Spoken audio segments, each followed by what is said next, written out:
In the mid to late 90s, Formula 1 was really gaining in popularity, and it was apparent in the multitude of video games that were being developed and published on all available systems during the time, from the PlayStation to the Sega Dreamcast, Nintendo 64, handheld systems with the Game Boy, Game Boy Color, and even with the addition of the PlayStation 2, so many titles being released that all tried to capitalise on the success of this ever-growing sport. The thing is, with so many games being released, there was a multitude of different games that all would fall virtually under the same name, bar a few subtle tweaks here or there. So sometimes it could be a bit confusing regarding the title layouts, so nobody could really know which game was which. In some cases, the same game would be released under the same name for different consoles, but would be developed by completely different companies, but it would still throw people off. Now, in saying that, depending on whichever systems that you would have played the game on, you would have had solid experiences. One of the games in question we'll be looking at here would go under the name of F1 World Grand Prix 2000,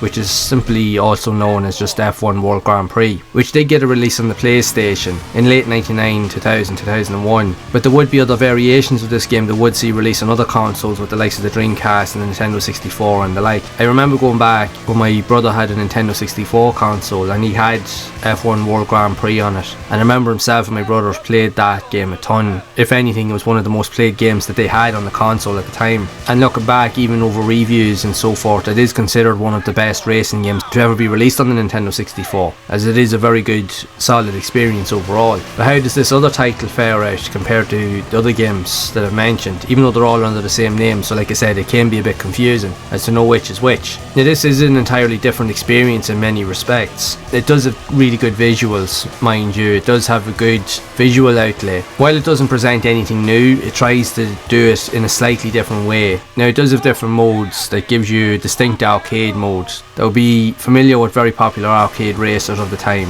They give you access to 3 particular tracks, ranging from easy, medium and hard, and your goal is literally just to win the races. But it does add in all of the arcade aesthetics and elements, from over the top kind of gameplay, massive amounts of speed, and the use of different gameplay elements to give you an advantage. But then on the other side of it, this game also presents a simulation mode, which in most games between arcade and simulation there's very little difference, but in this game it is very different. It might look the same visually and aesthetically, but the gameplay could be so different to each other that it was crazy. Because with the arcade mode, it's literally just simple pick up and play from the get-go, which is fun in short bursts, but you really need to have your wits about you with regards to the simulation aspects, because that's where it can get really tough and plays like an authentic simulation experience, or as it would have back then. So you end up having to complete a list of challenges, very like Gran Turismo, where you have to do like a license where you have to complete a set number of objectives, from a grid start all the way to like a full lap and anything in between braking and a few other elements, and it can be quite tricky. Now, you do have Tiffany Dell that narrates the instructions of what you need to do, but the license itself is probably one of the hardest things that you'll have to do in the game, because if you turn off all of the assist settings, the game is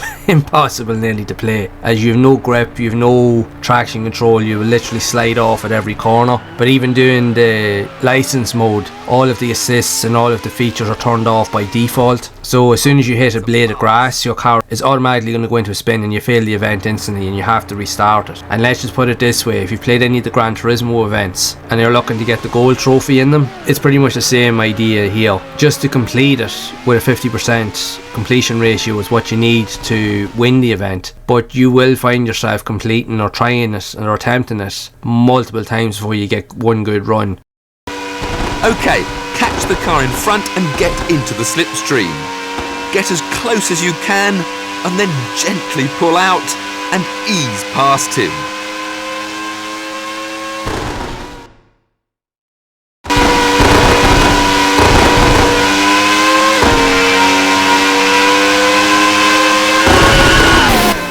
Whoa, no, you're well off the track and that's a fail. You must stay on to pass the test.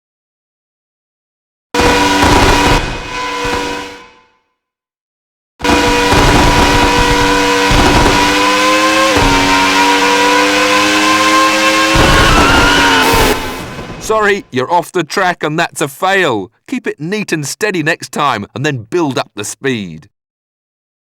Now it will take time to get familiar with the controls because they're very, very different from the arcade side of the game. Very, very different indeed. I'm not going to lie about that. But once you do get the hang of it, you will get a feel for it, but it's still tricky because one false move, one mistake, and you will make a lot and you're gone. Into the barrier, you'll damage your car, it'll pretty much be game over. And the same can be said when you go on to the last element where you have to complete a full lap, combining all of the elements that you've learned up to that point. So if you get off to a false start or you jump a start, you have to start the event all over again, which will annoy you. But then when you go into the races, yes, you can change around certain aspects of the car, like how it handles and different suspension and gear ratios and so forth, so you do have a bit more functionality with what you can do. But it is tricky to master because it's very, very different, and it will take some time to complete. But not only that, the races in the game as well, which is probably the most frustrating part, is that in most races, in most games, usually it's down between 3, 4, 5 laps. In this game, the smallest amount of laps you can do is anywhere between 10 and 15 or 20. You can't get any lower than that in a simulation race. It just doesn't give you that option, unlike the arcade elements, as it tries to go for a more or true authentic experience.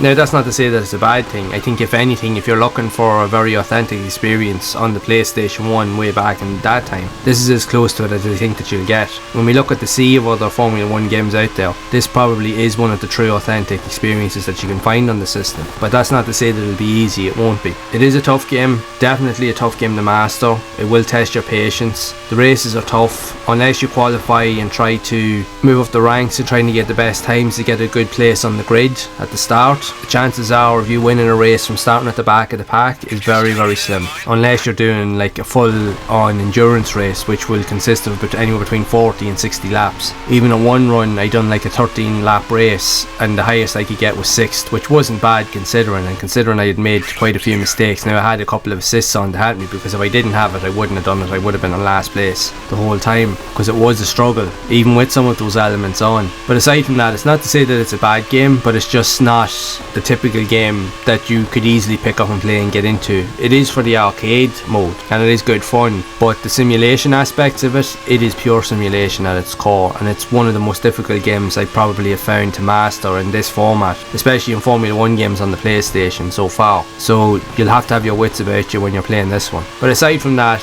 I think it is genuinely a good solid experience. You get out of it what you're willing to put in, but it will require a lot of patience, finesse and skill in order to master this game. And I would love to know your thoughts of this if you have played it yourself, and what do you think of it overall. Would this be one of your favourite Formula 1 games on the PlayStation, or maybe not so much, or did you find it frustrating like probably many of us have over the years? So be sure to share it down in the comments below. And if you would like to see more content around other types of Formula 1 games like this that were also released on the PlayStation, then you can check out the playlist here on screen to see more of those games in action. And as always, keep those gaming memories alive.